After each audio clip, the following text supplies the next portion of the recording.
Assalamualaikum warahmatullahi wabarakatuh. Perkenalkan, nama saya Muhammad Dafa dari kelas 12 MIPA 5. Di sini saya akan menjelaskan atau mempresentasikan tentang pelajaran PABP mengenai iman kepada hari akhir. Nah, apa sih hari akhir itu? Hari akhir adalah sebuah kejadian besar yang akan terjadi pada akhir umat manusia di dunia ini. Nah, semua itu akan mati kecuali Allah Subhanahu wa taala. Dan ada beberapa macam hari akhir menurut Al-Qur'an, yakni kiamat sugro dan kiamat kubro. Berikut penjelasannya. Nah, yang pertama ada kiamat sugro. Nah, apa itu kiamat sugro? Kiamat sugro itu adalah peristiwa datangnya kematian bagi semua makhluk tertentu manusia yang bersifat lokal dan individu. Nah, ada firman Allah mengenai kiamat sugro ini dalam Quran surat Ali Imran ayat 185 yang bunyinya seperti ini. A'udzubillahi minasyaitonirrajim. Kullu nafsin dha'iqatul maut wa innama tuwaffawna ujurakum yaumal qiyamah faman zuhzika 'anil nari wa udkhilal jannata faqad faz wa mal hayatud dunya illa mata'ul ghurur. Nah, yang artinya siapa yang bernyawa akan merasakan mati. Nah, dan hanya pada hari kiamat sajalah diberikan dengan sempurna balasannya. Barang siapa dijauhkan dari neraka dan dimasukkan ke dalam surga, sungguh dia memperoleh kemenangan. Nah, kehidupan dunia hanyalah kemenangan yang memperdaya. Maha benar Allah yang maha agung dengan segala firman-Nya. Itu merupakan Quran surat Ali Imran yang berisikan tentang kiamat sugro atau kiamat yang kecil. Lalu selanjutnya ada kiamat kubro. Nah, apa sih kiamat kubro itu? Nah, kiamat kubro adalah peristiwa berakhirnya kehidupan seluruh umat manusia dan seluruh makhluk hidup. Nah, di alam semesta ini secara total dan serentak. Allah Subhanahu wa taala menjelaskannya pada Quran surat At-Takwir ayat 1-3 yang bunyinya seperti ini. A'udzubillahi minasyaitonirrajim. Iza syamsu kuwirat wa izan nujumu qadarat wa izal jibalu suyirat. Yang artinya ayat pertama, apabila matahari digulung. Lalu yang selanjutnya, dan apabila bintang-bintang berjatuhan. Dan yang selanjutnya, dan apabila gunung-gunung dihancurkan. Nah, ayat tersebut menjelaskan kepada kita tentang peristiwa terjadinya hari kiamat kubro atau hari kiamat besar.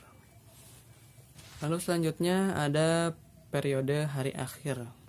Yang pertama itu ada Yaumul Ba'ats, yang kedua ada Yaumul Hasyr, yang ketiga ada buku catatan, yang keempat ada Yaumul Hisab dan Yaumul Mizan, yang kelima ada Asyirat, yang keenam ada Yaumul Jaza, yang ketujuh ada balasan perbuatan baik dengan surga, dan yang terakhir ada balasan perbuatan buruk dengan neraka. Berikut adalah penjelasannya. Pertama ada Yaumul Ba'ats. Nah, apa itu Yaumul Ba'ats? Yaumul Ba'ats adalah kejadian sesudah hancurnya dan musnahnya alam semesta, termasuk manusia. Nah, terjadilah hari kebangkitan. Nah, hari kebangkitan adalah proses dibangkitkannya seluruh makhluk dari alam kubur. Nah, itu adalah Yaumul Ba'ats. Lalu selanjutnya ada Yaumul Hasyr. Nah, Yaumul Hasyr ini adalah hari berkumpulnya manusia setelah dibangkitkan dari kuburnya masing-masing.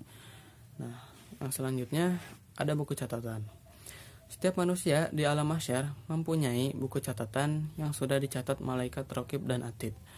Nah, kitab catatan ini berisi semua perbuatan dan perkataan manusia sewaktu hidup di dunia. Yang selanjutnya ada Yaumul Hisab dan Mizan. Nah, apa itu Yaumul Hisab?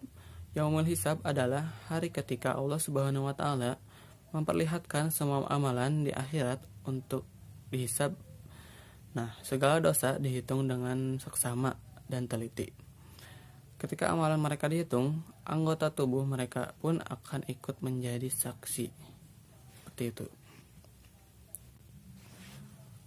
Lalu selanjutnya ada as-sirat.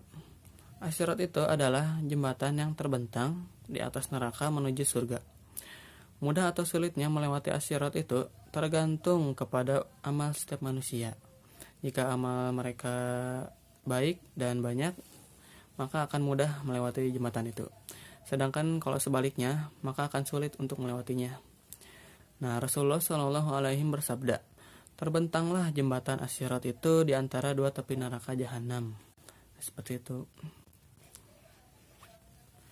Lalu selanjutnya ada yaumul jaza. Yaumul jaza adalah yaitu suatu hari ketika semua manusia akan menerima balasan Allah Subhanahu wa taala. Nah, balasan yang diterima seseorang sesuai dengan amalnya selama ia hidup di dunia. Lalu selanjutnya ada balasan perbuatan baik dengan surga.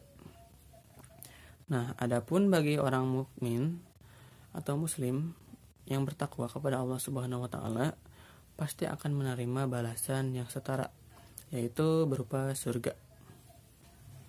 Lalu yang selanjutnya ada balasan perbuatan buruk dengan neraka. Nah, adapun orang yang selama hidup di dunia lebih banyak mengerjakan perbuatan jahat, maksiat, atau perbuatan dusta dan tercela ataupun kafir terhadap Allah Subhanahu wa taala, maka akan menerima balasan yang sesuai dengannya yang telah dikerjakan. Seperti itu. Lalu selanjutnya ada hakikat beriman kepada hari akhir. Nah, banyak ayat dan hadis yang memerintahkan kita agar meyakini datangnya hari akhir. Di antaranya adalah firman Allah Subhanahu wa taala pada Quran surat Al-Baqarah surat yang kedua ayat 4 yang bunyinya seperti ini. A'udzubillahi minasyaitonirrajim. Wallazina yu'minuna bima unzila ilaika wa ma unzila min qablik wa bil akhirati hum yuqinun. Yang artinya, dan mereka yang beriman kepada kitab Al-Quran yang telah diturunkan kepadamu dan kitab-kitab yang telah diturunkan sebelummu, serta mereka yakin akan adanya kehidupan akhirat. Seperti itu. Nah, yang selanjutnya, kemudian dalam percakapan Rasulullah SAW dengan malaikat Jibril yang panjang tentang iman, Islam, dan ihsan, beliau bersabda ketika ditanya tentang iman, yang artinya beliau menjawab, kamu beriman kepada Allah, malaikat-malaikatnya, kitab-kitabnya, para rasulnya, hari akhir, dan takdir baik dan buruk. Hadis riwayat Muslim. Nah, iman kepada hari akhir berarti percaya dengan penuh keyakinan bahwa kehidupan yang kekal itu hanyalah di akhirat. Lalu yang selanjutnya ada hikmah beriman kepada hari akhir.